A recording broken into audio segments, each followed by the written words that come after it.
What's a food you swear everyone loves but you? Kombucha was really popular for a while there, maybe it still is, and I absolutely do not understand the appeal. I've tried it a few times, and I've never been able to finish the glass/bottle/mason jar, whatever nonsense the bar decided to serve it in. I love that other people love it, but I truly do not understand what about it they love. Edit, my friends. I know your mom's hairdresser's Goldfish's homemade kombucha is super good, and I'm very proud of that little aquatic entrepreneur. I know that I'll get used to the taste if I drink it for long enough. I know that if I dilute it with juice or other strong flavors that it'll taste better. I love that you love kombucha. Sincerely, I am legitimately happy for you, but please, just let me not like it. What's your best story that is 100% real but nobody believes you? My friend got a girl pregnant when he was 13 and the girl was 15. They met at the beach in Panama City, Florida. She was rich and lived in Ohio. He was poor and lived in Georgia. My friend never told anyone but me. He is now 28 and has a 15-year-old kid only I know about. The only reason he got away with it is because this girl's family was super rich. The girl never said who the guy was and would sometimes fly down to visit him in secret. I did not believe this shit until I saw pictures of his kid. His kid has never met him either, and I do not think he even knows he exists. I always daydreamed that if my friend died, I would have to tell his parents that he actually had a kid, and they had been a grandma, grandpa for 15 years and never knew it. And hey, if you want more jaw-dropping stories like this, follow at Short Story 35. Trust me, you won't regret it. Stay tuned for more mind-blowing tales. I got into a fight with a Netflix actor and didn't even know who he was. So this happened last year. I was working as a bartender in this kind of fancy bar in LA where a lot of people come to show off. You get influencers, actors, TikTok people, that kind of crowd. One Friday night, this guy comes in with a girl. He looked like some Hollywood dude. Tall, kind of flashy, wearing expensive shit, beard perfectly trimmed, just screaming, "I think I'm important." The girl he was with was one of those types that look like they live on Instagram. She didn't say much. He, on the other hand, was being loud and acting like he owned the place, demanding a table that was already reserved, talking down to waitresses, trying to be funny, but really just being a jerk. Then he said something to my coworker, who's really sweet BTW, like, "Are your hands good for anything other than pouring drinks?" She just looked shocked. I saw red. I told him, "Yo, man, maybe treat people like people, not like background extras in your life." He gave me that look like, "You don't know who you're talking to." Then said out loud, "Do you even know who I am?" I told him, "Nah, and judging by how you act, I don't really care." He didn't like that. On the way to the bathroom or something, he shoulder-checked me, on purpose. I pushed him back, he swings, and next thing you know, we're grappling like idiots until security pulls us apart. Long story short, I got fired the same night. My boss said they don't want bad PR. Whatever. Next day, my phone starts blowing up. Somebody posted a video of the whole thing, and it went kind of viral. People were like, "Yo, isn't that the guy from that Netflix show?" I don't remember the name. I still don't know the show. Haven't seen it. Don't care. Couple days later, the girl he was with finds me on Insta and DMs me. "Thanks for standing up to him." No one ever does.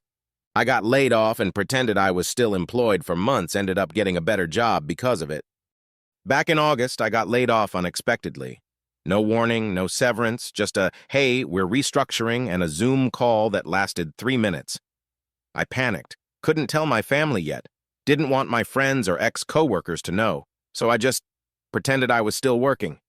Every day I'd log in, aka open my laptop and sit there like I was busy, told people I had meetings, walked around with AirPods in like I was on calls, applied to jobs nonstop in the background, even posted on LinkedIn occasionally about exciting projects at work just to keep the illusion going. Then something wild happened. A recruiter saw one of those fake posts, reached out, and asked if I was open to opportunities. I said yes, got an interview, lied through my teeth about the current job, crushed the interviews, got an offer, higher salary, better title, remote actual work-life balance. It's been 5 months now, and I still haven't told most people I was ever unemployed. Honestly, don't think I ever will. I used to feel guilty for faking it, but now I just feel relieved. The system's built on BS anyway. I just played along until it worked. The time I accidentally got roped into a bachelorette party and pretended to be the bride's cousin for 3 hours. Last summer, I was at a rooftop bar alone, waiting for a friend who bailed last minute. I figured I'd stay for one drink, enjoy the sunset, and head home. Then this group of very drunk, very excited women came in, all wearing matching shirts that said Team Bride. One of them waved at me like she knew me, came over, and just screamed, "OMG, you made it," before hugging me. Before I could say anything, someone handed me a mimosa and shoved a tiara on my head.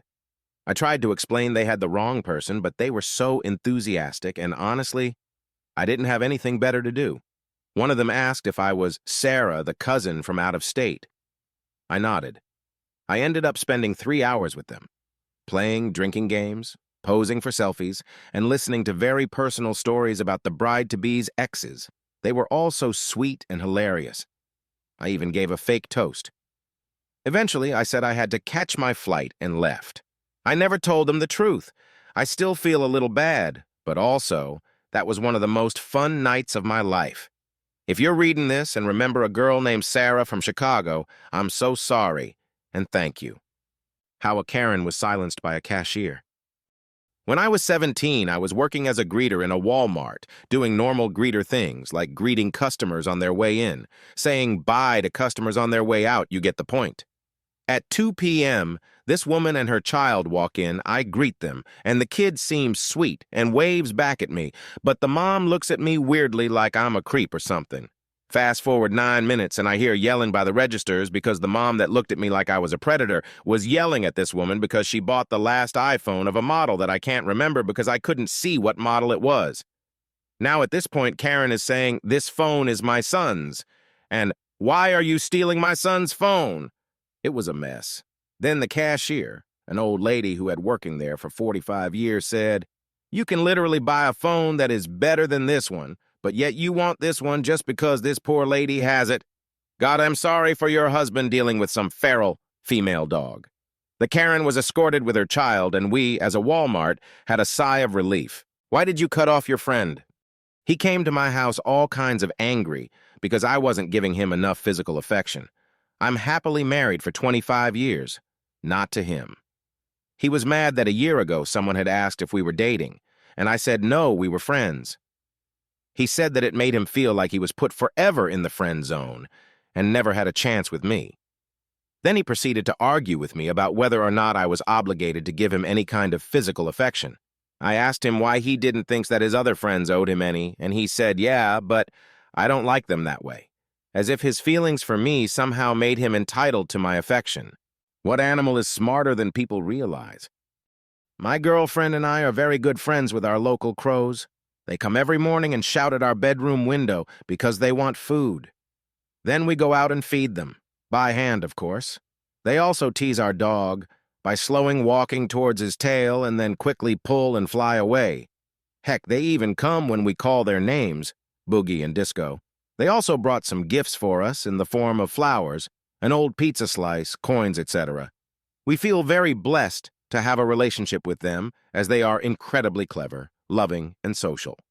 It's also worth mentioning that they don't just seek contact when they want food. Often, they just want to hang out and have literally no interest in the food we try to offer.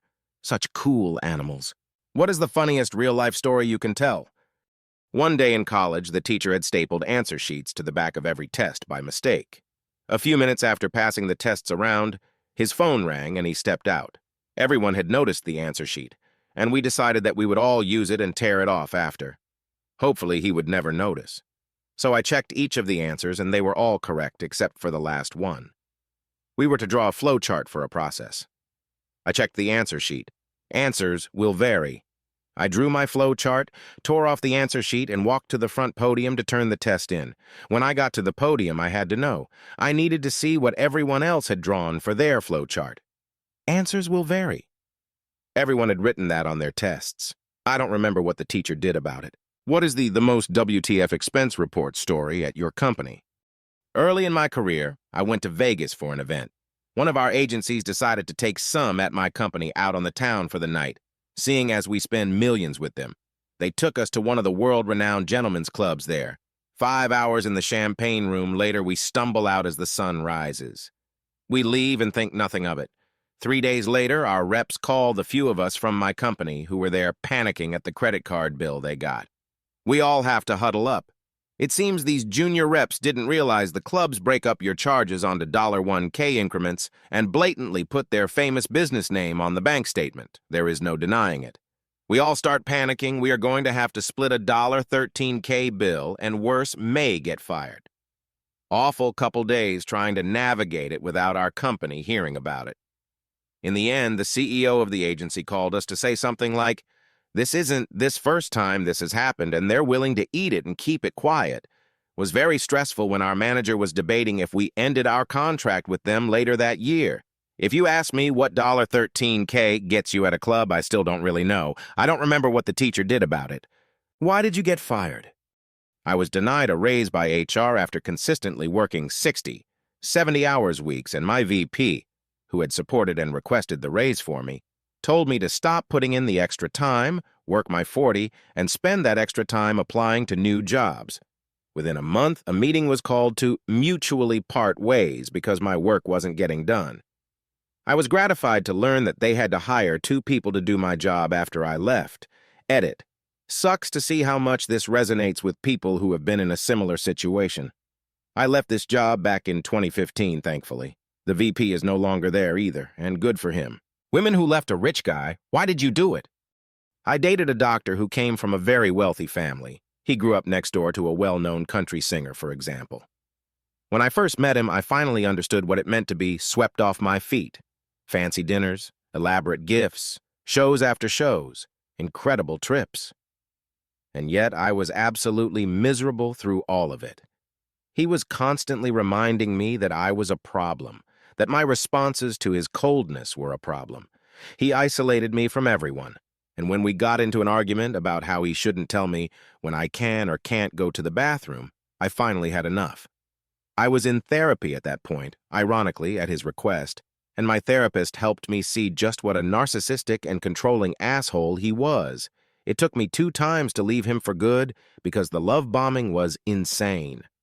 I realized that no amount of money or prestige was worth how broken I felt inside.